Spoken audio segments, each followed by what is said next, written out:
في فيديو النهارده هعمل لكم التوست بدون قالب وبدون عجان، ووصفة جميلة جدا وسهلة وبدون اختراعات.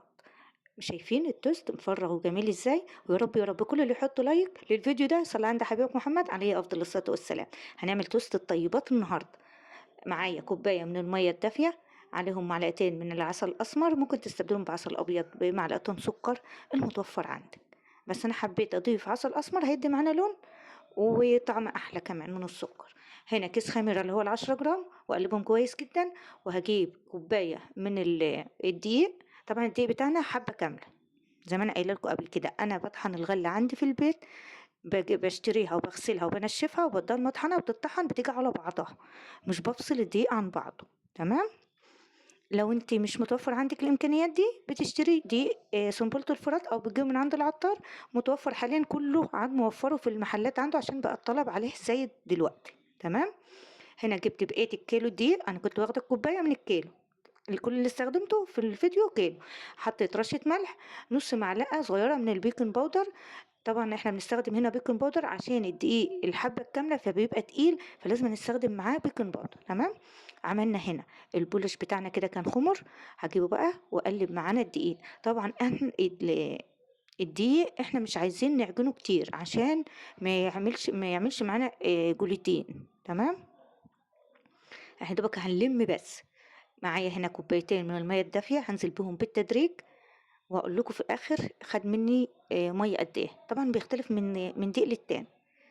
هنا ضفت معلقه من الخل بتدي معانا محسن وبتنفش معانا الدقيق كمان، بتخليه يخف كمان، عشان طبعا الدقيق الحبه الكامله زي ما انا قلت لكم بيبقى تقيل في الخبيز وممكن يطلع معاك مكتوم لو انت مستخدمتيش الخل او البيكنج باودر. تمام. انا بلم مش بعجن، زي ما بنلم النواعم بتاع العيد، بنلم كده مش بعجن عشان ما نشغلش مادة الجلوتين معانا في العيش بتاعنا. بلم بس لحد ما يختفي.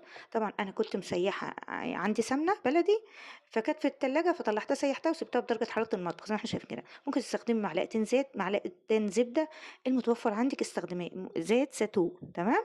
عشان يبقى صحه اكتر ويفيد الجسم اكتر. تمام. برضو هلم برضو العجينة لحد ما تشرب معانا السمنة، مش هعجن انا بس بلفها لحد ما تشرب. شايفين ما عملتش معايا خيوط او عملت جوليتين كده، مش عاملة زي الاستيك مفتحة ببعضها زي ما انتم شايفين كده. يا دوبك لمت معايا حتى لسه في بواقي من السمنة في الطبق. ه- هلمها كده واغطيها واسيبها تخمر معايا نص ساعة. طبعا الجو حر اليومين دول، نص ساعة هتكون خمرت معانا وتضاعف حجمها. هنزلها بقى كده وابدأ الفها كده رول كده الاول مع بعضها واقطعها. انا قطعتها على 3، قطعتها الاول 2 ورجعت قطعتها 3، خدت من هنا جزء ومن التانية جزء. وانا كنت هقطعها على 2 فلقيتها هيبقى كبيرة جدا على الصينية اللي انا هستخدمها، فقمت عاملاها على 3. تمام. اهم حاجة نخلي بالنا في الخطوات بتاعتنا دي، عشان دي اللي هتخلي التوست بتاعك يبقى ناجح معاك.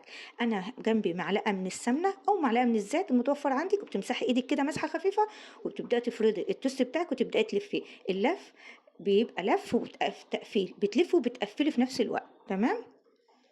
يا رب كده يكون الشرح واضح. معلش الفيديو طويل شوية وممكن يكون الكلام كتير، بس أنا بتكلم كتير عشان أقدر أوصل لكم المعلومة والوصفة تطلع ناجحة منكم وما تخسروش مواد أو تخسروا الحاجة بتاعتكم. تمام. هنا بقى قفلت كده، هبدأ تاني أفردها عشان هرجع تاني ألفها. كل الطبقات دي بتدي معانا تفتيح في التوست وبتدي معانا هشاشة ويخليه هش ومفتح كده ومش مكتوم معانا. التوست بتاع الحبة الكاملة عايز يعني خدمة وشوية عشان يطلع مفتح معانا. طبعا في كل خطوة بمسح ايدي مسحة من السمنة او الزيت. شايفين بلف وبقفل بلف وبقفل عشان ما تعملش معانا فراغات من جوه، تبقى مخرمة كده. فاهميني؟ يا رب اكون اقدر اوصل لكم المعلومة اللي انا قصدها. ببدأ الفها كده واقفل كده من الاطراف، وقفل من الجنب من الاطراف والجوانب كده، نقفل العجينة بتاعتنا كويس جدا جدا جدا. تمام. عشان ما تفتحش معانا بعد التسوية. هجيب بقى صينية، لو مش عندك قالب التوست بنجيب صينية كده وبجيب كرتونة وبقفلها بورق ألمونيا واحط كده واقسم الصينيه بقى. هتعملي 3 2 هتقسمي الصينيه، هتجيبي الكرتونه وتقلبيها بورق ألمونيا وتعمليها كده. تمام. طبعًا بآخر فردة دي باجيبها أفردها على مقاس الصينية، باجيب الصينية وآخد المقاس بالضبط، أنا هنا هنعملها أفردها على مستطيل زي ما أنتم شايفين كده، وباخد مقاس الصينية عشان ألفّها، طبعًا أنا بافرد وباعِك إيدي سمنة، مسحة بسيطة خالص من السمنة وبافرد، عشان يطلع معانا مفرّغ وخفيف ويستوي معانا بسرعة، تمام؟ زي ما أنتم شايفين، هابدأ بقى ألِف وأقفّل، يعني اللفة دي باقفّل كويس جدًا، تمام؟ زي ما إحنا شايفين كده، ألِف وأقفّل لحد ما أخلّص كلّها لَف، طبعًا باجيب من الجوانب وأقفّل كويس جدًا، وأبدأ بقى أقفّلها حلو أوي، لازمًا التقفيل نجمّد على التقفيلة آخر تقفيلة دي عشان ما تفتحش معانا في التسوية، تمام، باجيب من الأطراف كده وأقفّل لجوّه، هاجيب بقى الصينية وامسحها فرشة بسمنة أو زيت عشان ما تلزقش معانا، أنا مستخدمة صينية ألمونيا فعشان ما يلزقش معانا، تمام.